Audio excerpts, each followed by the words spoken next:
नमस्कार दोस्तों, आप क्राइम तक देख रहे हैं। इलेक्शन हो गया, रिजल्ट आ गया, सरकार एनडीए की बनने जा रही है, ऐसा लग रहा है अभी। बाकी अगर कोई और गेम हो गया गोपाल जी तो अलग बात है, लेकिन ये जो इलेक्शन रहा इसने कई सारी पिक्चर्स जो है वो क्लियर की। एक खालिस्तानी जीत गया। सवाल उठने लगे कि क्या लोग खालिस्तान की जो विचारधारा है उसको सपोर्ट कर रहे हैं इसलिए उसको वोट दिया गया, या वजह कुछ और थी। दूसरी तरफ जाएं यानी घाटी में जिस आरोपी को एनआईए ने चार्जशीट किया यानी राशिद, वो जीत गया। और उसने किसको हरा दिया? जम्मू कश्मीर के पूर्व मुख्यमंत्री उमर अब्दुल्ला को। ऐसे लोग जब जीतते हैं तो क्या मैसेज जाता है, जनता क्या सोचती है ऐसे लोगों को वोट करते हुए? क्या जनता का यह डिसीजन गलत है या सही? ये तो आने वाले वक्त में पता चलेगा या नहीं चलेगा पता। लेकिन ये जो सारे फैक्ट्स हैं वो ये बता रहे हैं कि जनता के मन में कुछ है, वो अलग तरीके से सोचती है। वो एग्जिट पोल, वो एक नॉर्मल विचारधारा से अलग हटकर भी सोचती है। बिल्कुल, इस केस ने ऐसा बता दिया। सबसे पहले बात करते हैं अमृतपाल सिंह की। असम के एक जेल में बंद है, एनएस से लगा है। हम सबको पता है आरोप ये था कि उनके कुछ लोग जाते हैं थाने पर हमला कर देते हैं और उसके बाद वहाँ लॉ एंड ऑर्डर की सिचुएशन क्रिएट हो जाती है। पंजाब पुलिस कई जगह दबोच देती है और आखिरकार अमृतपाल सिंह को गिरफ्तार किया जाता है, एनएस से लगाया जाता है और पंजाब से कई 100 किलोमीटर दूर असम में भेज दिया जाता है एक जेल में, ताकि यहाँ शांति कायम रहे। क्योंकि पंजाब हमेशा से एक मुद्दा खालिस्तान का वहाँ रहा है। और ये भी बात सच है कि एक बहुत बड़ा धड़ा सर शायद सपोर्ट भी करता है इस बात को। ऐसे में लोगों ने अमृतपाल सिंह को दिल खोल कर वोट दिए और अब वो मेंबर ऑफ पार्लियामेंट हो गए। गोपाल जी, क्या प्रतिक्रिया आपकी? देखिए इसमें कुछ चीज़ें हैं। अमृतपाल गुवाहाटी में जेल में है और वहाँ से वो इलेक्शन लड़ता है और उसको वोट मिलते हैं और वो जीतता है। ये एक बहुत बड़ा मैसेज है कि यानी कि जिस अपनी कॉन्स्टिट्यूंसी को वो एड्रेस कर रहा है उस कॉन्स्टिट्यूंसी में उसने अपनी जो बात कही वो ग्राउंड तक या ज़मीन तक पहुंचने में कामयाब रही। कैसे कामयाब हुई ये अलग मुद्दा है, मगर वो पहुंचाने में कामयाब रहा। जबकि उसके अपोजिशन में जो भी खड़ा हुआ उसने अपनी बात या वो ये बात कन्विंस करने में लोगों को कामयाब नहीं हो पाया कि आप जिसको वोट करने जा रहे हो वो वोट वो इस लायक शायद नहीं है, क्योंकि उसके ऊपर जो धाराएं लगी है, जो उसका बैकग्राउंड है, सारी बातें देखिए कि उसका जो बैकग्राउंड है और जिस तरह से उसने पुलिस को चकमा दिया 3 महीने तक अपनी फरारी के दौरान, वो एक बहुत इंपॉर्टेंट है कि वो एक इस तरह का शातिर स्कीम करने वाला अपराधी हो सकता है। ऐसे में क्या उसका पार्लियामेंट जैसी जगहों पर जाना क्या ये सेफ है, सुरक्षित है? कहीं वो कि किसी बड़े प्लान का हिस्सा तो नहीं है? तो ये सारे मैसेजेस हैं जिसको अभी एड्रेस होना बाकी है। दूसरा, ऐसे अपराधियों का अगर पार्लियामेंट जैसी जगहों पर जाकर उस जगह पे बैठना जहाँ पे कानून बनाया जाता है, क्या वो वाकई में कंट्रीब्यूट कर पाएगा अगर वो कुछ लेके आ रहा? अब इसमें एक तीसरा सवाल जो खड़ा होता है कि पब्लिक ने क्या देखा, जिसको लेकर अक्सर सवाल होते कि क्या पब्लिक ने मतलब नासमझी दिखाई।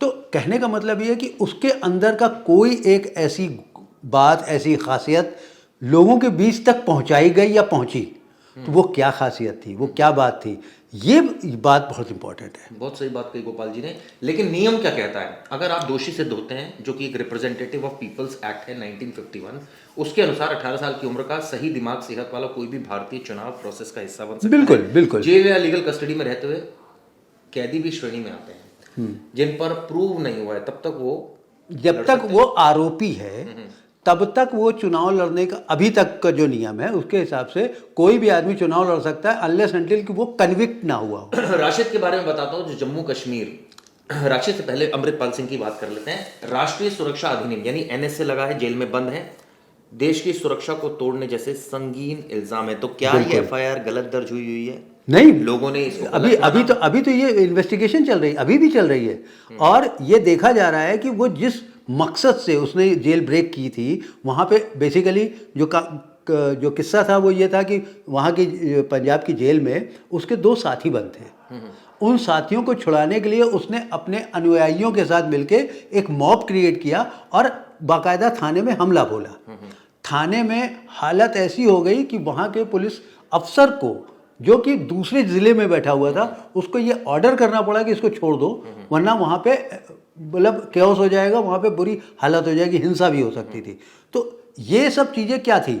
ये सब चीज़ें उसी खालिस्तानी का जो बुनियाद जहाँ पड़ी थी भिंडर वाले से, वो उससे प्रेरित अपने आप को बताता मैं था। आपको बता दूं, अमृतपाल सिंह खंडूर साहिब सीट से चुनाव जीते हैं।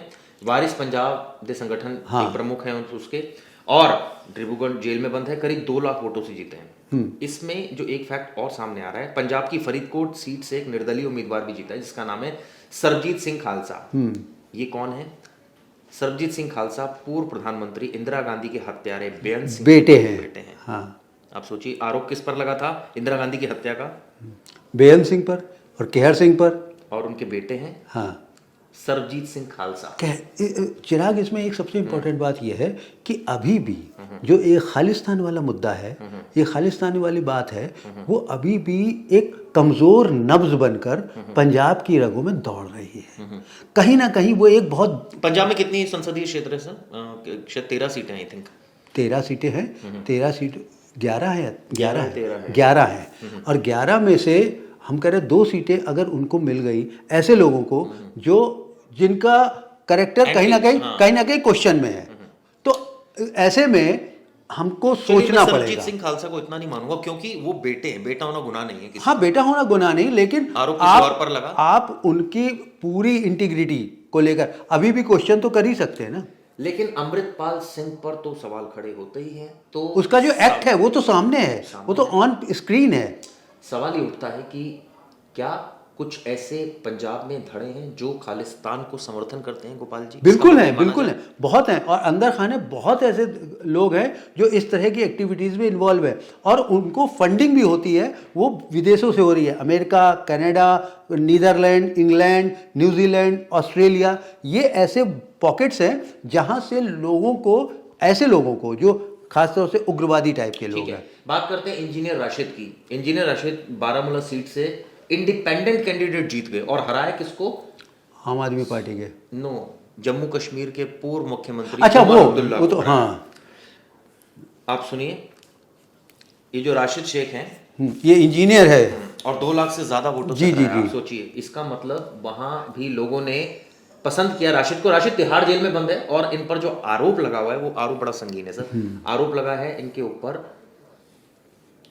जो एनआईए ने चार्जशीट दाखिल की थी जिसमें आतंकवाद का आरोप है। सवाल ये उठता है कि ऐसे बेसिकली लोगों को इनके ऊपर जो आरोप है कि पाकिस्तान से जो घुसपैठिए आते हैं उनको पनाह देना और उनके जरिए आतंकवाद को बढ़ावा देना, नई रिक्रूटमेंट करना, ये इनके ऊपर आरोप है। सालों से तिहाड़ जेल में बंद है जी। और अब और इनके इस इलेक्शन के बाद फारूक अब्दुल्ला का ट्वीट बहुत इंपॉर्टेंट हो जाता है, जो उसने इसको राशिद को लेकर एक ट्वीट किया है कि अब लोगों को सोचना है। जो बात हम उतनी देर से कर रहे हैं वो यही बात है।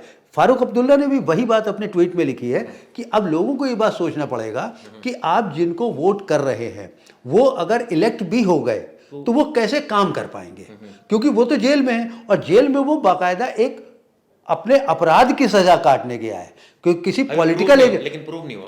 अभी प्रूफ हो रहा है, मान लेते हैं, चलिए प्रूफ नहीं हुआ है, लेकिन जब तक प्रूफ नहीं होगा, जब तक वो प्रोसीजर चलेगा, जब तक कोर्ट की कार्रवाई चलेगी, तब तक वो जेल में ही है।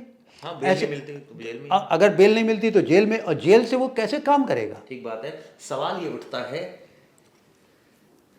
शायद बीजेपी ने भी ऐसा नहीं सोचा होगा कि इतनी कम सीटें आएंगी। नहीं, वो बड़ा एक एजेंडा था, लेकिन जब जनता अपनी पर आती है ना, पर आती है तो अच्छे अच्छे की हवा टाइट कर देती है।